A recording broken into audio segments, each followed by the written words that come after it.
காவிரி விவகாரத்தில் மத்திய அரசு வரைவு செயல் திட்டத்தை தாக்கல் செய்யவில்லை. இது தொடர்பான செய்திகளை தொடர்ந்து பார்க்கலாம். இது பற்றி அமைச்சர் OS மணியனிடம் கருத்தை கேட்கலாம். காவிரி விவகாரத்துல வரைவு திட்டத்தை மத்திய அரசு தாக்கல் செய்யல, மேலும் கூடுதல் கால அவகாசம் கேட்டிருக்கிறாங்க. இந்த கூடுதல் கால அவகாசம் என்பது எப்படிப்பட்ட ஒரு விஷயம்னு பாக்குறீங்க? உச்சநீதிமன்றம் இன்றைய தினம் வழங்கப்பட்டிருக்கிற தீர்ப்பு எதிர்பார்த்த அளவுக்கு இல்லை என்றாலும் வரவேற்புக்குரிய ஒன்றாக அமைந்திருக்கிறது. அரசியல் காரணங்களுக்காக ஒத்தி போடுவதை, தள்ளி போடுவதை ஏற்க இயலாது என்று மத்திய அரசு சொல்லியிருப்பதும், 4 TMC தண்ணீரை உடனடியாக திறக்க வேண்டும், திறக்கவில்லை என்றால் கர்நாடகம் கண்டிப்பாக கடுமையான நடவடிக்கையை எதிர்நோக்க வேண்டியிருக்கும் என்பதும், அரசியல் காரணங்களுக்காக ஒத்திவைக்கக்கூடாது, மத்திய அரசு ஏற்க இயலாது என்கிற கருத்தும் வரவேற்புக்குரிய ஒன்று என்பதாக இருக்கிறது. இருந்தாலும் இப்பொழுது நான் சொல்ல விரும்புகிற கருத்து என்பது, அமைச்சர் என்கிற முறையிலோ அல்லது அனைத்து இந்திய அண்ணா திராவிட முன்னேற்ற கழகத்தினுடைய மாவட்ட செயலாளர் என்கிற முறையிலோ இல்லாமல், கடைகோடி கடைமடை விவசாயிகளில் ஒருவன் என்கிற முறையிலே நான் சொல்ல விரும்புவது,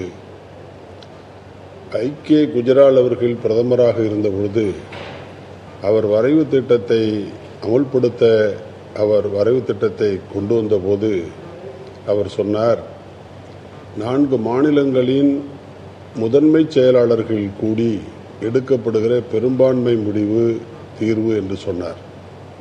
ஏன் அதை அவர் குறிப்பிட்டார் என்று சொன்னால், முதன்மை செயலாளர்களை முதலமைச்சர்களை அழைத்து பேசுகிற பொழுது கருத்தொற்றுமை ஏற்பட வாய்ப்பு இல்லை. ஆனால் முதன்மை செயலாளர்களை அழைத்து பேசுகிற பொழுது அரசியல் சாசன சட்டத்தின்படி அவர்கள் பேசி ஆக வேண்டும். வேறு எந்த காரணத்தையும் அவர்கள் முன்வைக்க முடியாது என்பதற்காகவே முதன்மை செயலாளர்களை அழைத்தார். அதையே நான் இங்கே நினைவுபடுத்த விரும்புகிறேன். உச்சநீதிமன்றம் இந்த காவிரி நீர் பிரச்சனையில் ஒரு முழுமையான ஒரு தீர்வை உடனடியாக அமுல்படுத்திட வேண்டும் என்று நினைக்கிற பொழுது, உச்சநீதிமன்றமே இதுவரை அமுல்படுத்தியிருக்கிற பக்ரா பியாஸ் மேலாண்மை ஆணையத்தை போல, வாரியத்தை போல, மேனேஜ்மெண்ட் போர்டை போல ஒரு போர்டை உச்சநீதிமன்றமே அறிவிக்க வேண்டும் என்பது என்னுடைய கருத்து. இப்ப உச்சநீதிமன்றமே அறிவிக்கணும் நீங்க சொல்றீங்க. உங்களுடைய வாதங்களை எல்லாம் உச்சநீதிமன்ற தீர்ப்பை ஒட்டியே இருக்கு. இந்த விவகாரத்துல மத்திய அரசு கூடுதல் கால அவகாசம் கேட்டிருக்கே, இனி தமிழக அரசு சார்பில் காவிரி உரிமையை கண்டிப்பா மீட்போம் நீங்க உறுதி கொடுக்கும் போது, மத்திய அரசின் இந்த நடவடிக்கையை நீங்க எப்படி பாக்குறீங்க? ஒரு கண்டனம் அப்படிங்கிற ஒரு விஷயமே உங்ககிட்ட இருந்து வரலையே?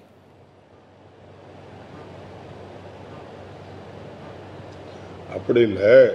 உச்சநீதிமன்றம் கடுமையாக கண்டனத்தை தெரிவித்திருக்கிறது. இந்த அரசியல் காரணங்களுக்காக ஒத்தி போடுவதை ஏற்க இயலாது என்று உச்சநீதிமன்றமே சொல்லியிருக்கிறது என்று சொன்னால், ஒட்டுமொத்த இந்தியாவே சொன்னதாக பொருள். இந்திய நாடே மத்திய அரசுக்கு கண்டனம் தெரிவித்திருப்பதாகத்தான் பொருள். இது ஒவ்வொருவரும் தனித்தனியாக கண்டனம் தெரிவிக்க வேண்டும் என்கிற அவசியமே அதில் வரவில்லை. இல்ல, இப்ப காவிரி உரிமையை கண்டிப்பா நாங்க மீட்போம் நீங்க சொல்லும் போது மத்திய அரசு இப்படி ஒரு நிலைப்பாடு எடுத்திருக்கிறாங்க. இனி தமிழக அரசு சார்பில் என்ன அழுத்தம் கொடுக்க போறீங்க? என்ன நிலைப்பாடு எடுக்க போறீங்க? மாண்புமிகு முதலமைச்சர் அவர்கள் டெல்லியிலே இருக்கிறார்கள். முதலமைச்சர் அவர்கள் சென்னைக்கு திரும்பியவுடன் மூத்த அமைச்சர்கள், அரசு துறை மூத்த அதிகாரிகள், வழக்கறிஞர்கள் அனைவரையும் கலந்து முதலமைச்சர் அவர்கள், கழகத்தினுடைய ஒருங்கிணைப்பாளர் அவர்கள் ஒரு நல்லதொரு முடிவை எடுப்பார்கள். இப்ப தமிழக விவசாயிகள்லாம் தொடர்ந்து ரொம்ப கொந்தளிப்பை வெளிப்படுத்துறாங்க. காவிரி விவகாரத்துல மத்திய அரசு வஞ்சிக்குது. இப்ப காவிரியில சாகுபடி செய்ய முடியாத ஒரு நிலைக்கு நாங்க தள்ளப்பட்டோம், எங்களுக்கு வேற வழியே இல்லைன்னு அவங்க ரொம்ப கொந்தளிப்பான ஒரு விஷயத்தை வெளிப்படுத்துறாங்க. தமிழக அரசு இனி இந்த விஷயத்தை எப்படி கையாள போகுது?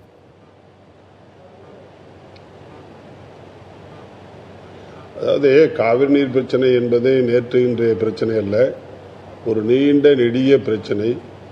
30 ஆண்டு காலமாக சட்ட போராட்டத்தின் விளைவு இன்றைக்கு வந்திருக்கிறது.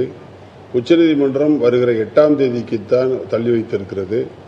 இன்றைக்கு தேதி 3, 8ஆம் தேதி, இடையிலே 4-5 நாட்கள் இருக்கிறது.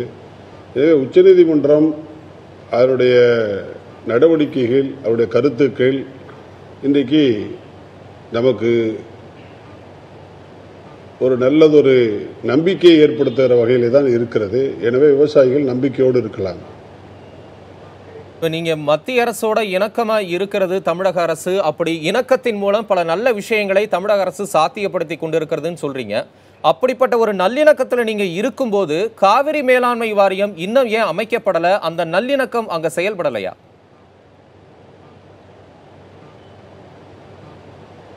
அதாவது மத்திய அரசை எதிர்த்து காவிரி மேலாண்மை வாரியத்தை உடனே அமைத்துக் கொடுக்க தவறிவிட்டது என்பதற்காக கண்டெம்ட் ஆஃப் கோர்ட் நீதிமன்ற அவமதிப்பு வழக்கை நாங்கள் போட்டிருக்கிறோம்.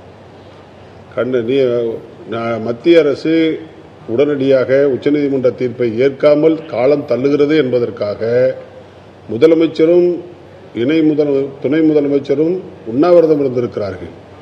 அனைத்து இந்திய அண்ணா திராவிட முன்னேற்ற கழகம் ஒட்டுமொத்தமாக உண்ணாவிரதம் இருந்திருக்கிறது. எங்களுடைய கோரிக்கைகளை பொதுக்கூட்டங்களின் மூலமாகவும் வற்புறுத்தி வலியுறுத்தி வந்து கொண்டிருக்கிறோம்.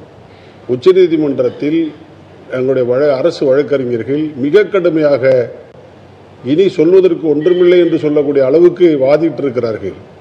இந்த அளவுக்கு வாதிடுகிற பொழுது நீங்கள் இணக்கம் என்று சொல்வது எனக்கு சரியாக தெரியவில்லை. இல்ல, நான் சொல்லல இணக்கம்னு. தொடர்ச்சியா தமிழக அரசு தான் சொல்லி வருது. இணக்கமா இருக்கிறதன் மூலமா தமிழகத்துக்கு பல நல்ல திட்டங்களை செயல்படுத்தலாம் சொல்லி நீங்க இவ்வளவு தூரம் முயற்சி செஞ்சும் நீதிமன்றத்தை வேறு விஷயங்கள் காவிரி உரிமை மீட்கப்படவில்லை அப்படிங்கிறது உரிமையை பெறுகிற போராட்டம், காவிரி உரிமையை பெறுகிற போராட்டத்தில் இணக்கம் என்கிற பேச்சுக்கே இடமில்லை.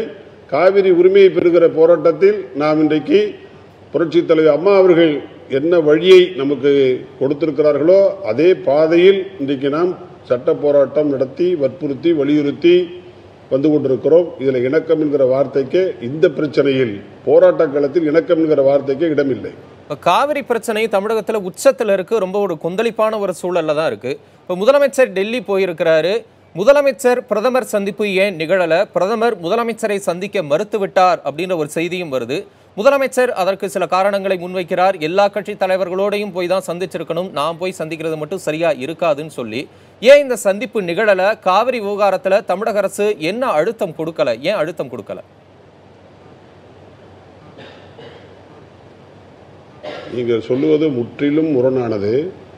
வழக்கு உச்சநீதிமன்றத்தினுடைய கரங்களில் இன்றைக்கு இருக்கிறது.